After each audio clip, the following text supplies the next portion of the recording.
first instinct is maybe Indian food, but that's a tough one. Probably Indian.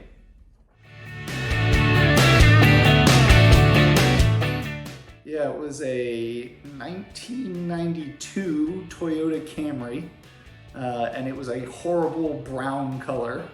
And me and some of my friends went on a road trip to Texas and broke down on the side of the interstate and had to change a flat on the side of an interstate with basically no shoulder. So that was a particularly memorable moment in that car.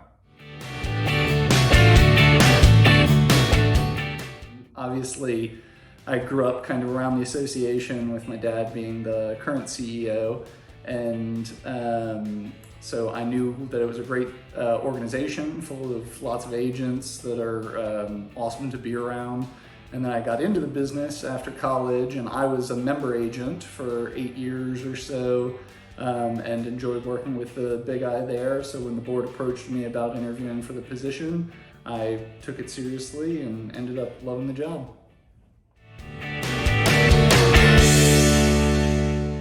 Well, I think there's going to be a lot of interesting struggles that we're going to face in the next few years between mergers and acquisitions continuing and technology playing an increasingly large role in agents' daily lives.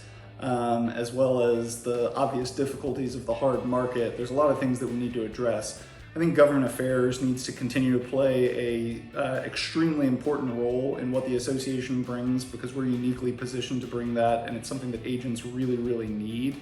But obviously that's difficult to monetize, so we need to look at what are some other ways to keep the association affordable for our members while still providing the necessary government affairs and other advocacy efforts that is really the crux of what the association brings. Breakfast for dinner. I always wear my left sock inside out. It's a good luck thing going back to soccer days.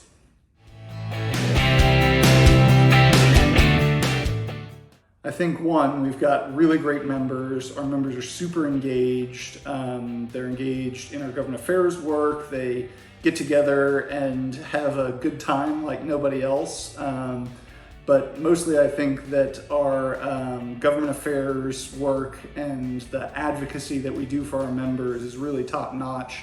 I think we're a particularly good advocate for our members, both at the State House, at the Capitol, and with industry partners. When we have to have tough conversations with companies, there's a lot of respect there because they know that our members are a significant part of what makes them successful as a company, and so they take us seriously when we come to the table.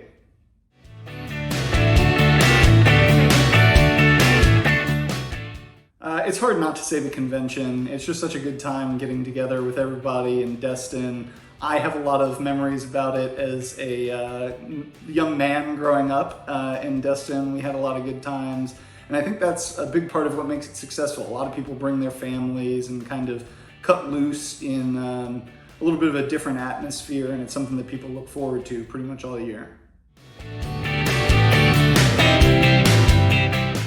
Yeah, my favorite is Ben & Jerry's chocolate fudge brownie.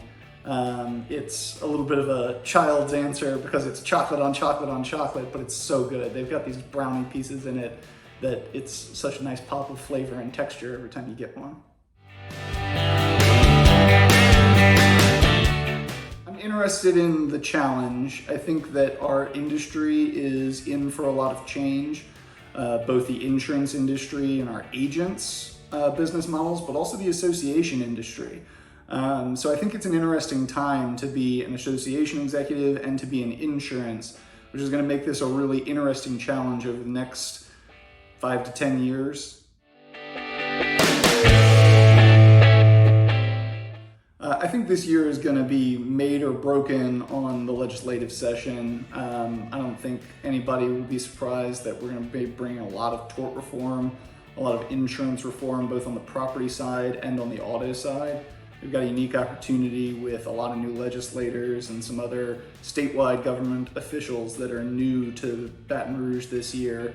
And so we're going to take some big swings. We'll see how it goes, but I think it's going to make a huge difference for our agents if we can get it done. And hopefully everybody will be engaged and we'll get some really big wins. Sometimes I feel like I would want to meet, somebody famous, Abe Lincoln, or, one of the pharaohs or somebody like that. But I also sometimes think it would be interesting to meet somebody from your family from a long time ago. We tell a legend in my family about a 7-foot tall Irish sea captain. That's the one that brought my ancestors over from Ireland. And I think it would be really cool to meet somebody like that. I think everything has to be driven first by culture. So that's where all of your conversations start. What are your values? What are important to you as an organization, both your leadership, your staff? And so in hiring decisions, in any kind of major policy decisions, you have to look at that first. And the next thing has to be, we're a member-led organization. So what do our members want? And then finally after that, it's what is good for the state of Louisiana and for the public. It's right in our mission statement that we are working in the public interest. And so we always try to satisfy those three things. Time flies like an arrow, fruit flies like a banana. Groucho Marx.